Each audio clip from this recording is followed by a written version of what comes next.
Hey there, unboxing fans. Today we are doing a very vintage unboxing. Very vintage unboxing! It's my favorite thing to do. And today we are looking at a vintage 1976 Kotetsu Jeeg. Steel Jeeg!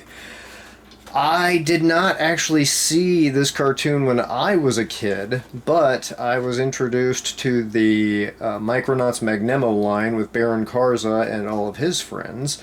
And years later, I found out that they were based off of this guy and other Takara Magnemo robots. And so I tracked him down, found him, and acquired him. And he is just as cool, if not cooler, than his friends who came later. He is the OG. Kind of a fun thing, too, if you were into transforming robots or giant robot cartoons of any kind. I think Jeeg is the first one that starts as a human, then kind of morphs into a robot like the Power Rangers. I think the Power Rangers basically ripped off that gimmick of humans magically transforming into robots from Jeeg here. Could be wrong, but I think that was a Go Nagai original. Go Nagai, creator of Steel Jeeg, Mazinger Z, Devilman, and all sorts of other awesomeness. Had a lot of really cool original ideas. So I'm going to shut up about that, and a little bit of a surprise, I did not know this comes with some pack-ins! I was not expecting pack-ins, I'm very, very happy! Super surprise! Original advertisements. Here, let me get this back a little bit further so we can see this. This was a total surprise. When I purchased this, it did not say it had this in here, so this is really cool! Now, this is one of my favorite Go Nagai signature things, showing the cutaway of the robot on the inside. I first saw this when I saw the Mazinger Z cartoons when I was a kid, when they got transported over here and called Trans or Z, and they do something very similar with that robot at the end of the cartoon. They show you a color schematic of him, half armored, half inside, and even though all of this is fiction and completely comes out of the imagination of Go Nagai and has nothing to do with real robotics or physics, it looks so cool, especially when you're like 7, 10 years old. This legitimizes the robot so hardcore. I cannot tell you how much more real this little schematic made the characters for me when I was a kid, and even now, it's one of the most exciting things when I go back and look at these old drawings, is seeing not just all the detail that went into it, but remembering how much this brought the character alive for me. It made it seem like it was real technology, or at least feasible technology. Like, all you had to do was get somebody who was crazy enough and rich enough to fund it, and here it is, the blueprint. We can make it happen. Anyway, I'm very happy to find this. We're just gonna take a little bit more time to look at this, since this is kind of a rare thing that I wasn't expecting. Yay. Love this big wheel that is supposed to represent his joint. How would that even work? It's like looking at a Da Vinci drawing. It looks like a really good idea until you actually try and make mechanical sense out of it, and then you realize it's just fantasy.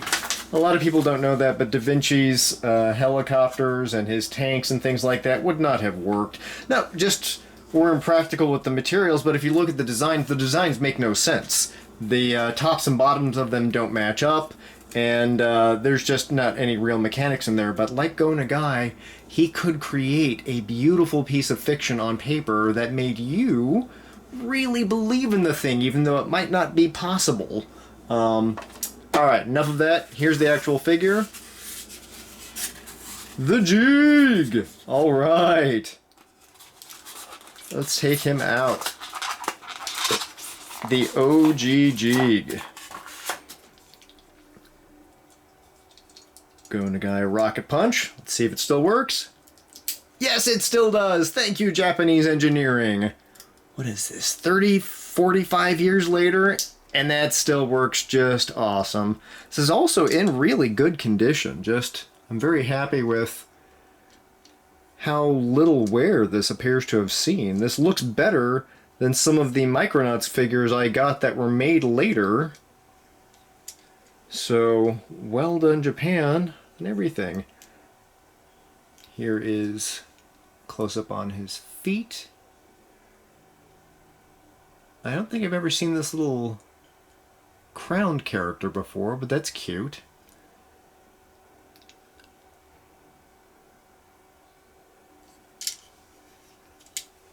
And just so you can see, his belly. It's also a rocket launcher if you're not familiar with the figures.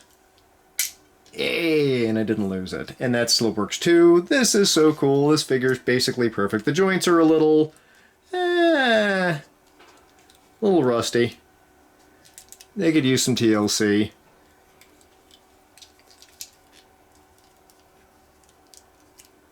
Actually, I think they're just backwards. But still, overall, in pretty good condition. And this head is in really good condition. Very happy with that. Alright, now, before I put them away, the last thing, the cool thing, the missiles. Now, if you ever owned a Magnemo figure, if you ever owned Baron Karza or any of his friends, your missiles were blunted. These missiles are sharp and dangerous and designed to poke out the eyes of small Japanese children. So eventually, they redesigned these, and if you get one of the later reissues, it will have... Whoop, I'm losing my focus. It will have a much, much softer tip like the American Mego versions, but the OG Takara was actually a lethal projectile, and there are many, many eye patches in Japan that owe their existence to this design, which probably was not intended to be cruel to children, but it ended up that way. And if you know anything about Japan, their standards are a lot looser than America's standards for safety things, so the fact that even they got rid of this sharper tip kind of shows you that it probably really was a serious problem for a while. But so way to go to them for being responsible on that, but at the same time, as a kid, I would have wanted the sharper one, because you always want the more dangerous thing when you're a kid. You don't know anything better than that. You just do. You want it. So I can see why it might have been disappointing for kids, but good move, Takara. And overall, good move, Takara, just for making this figure, for being a great company. Even now, Takara Tomy is making some of the coolest toys in the world. And it comes from a long tradition of awesomeness. So thank you guys for making such a great product that still is a great product this many, many decades later. And thank you all for watching this video. If you enjoyed, please like and subscribe.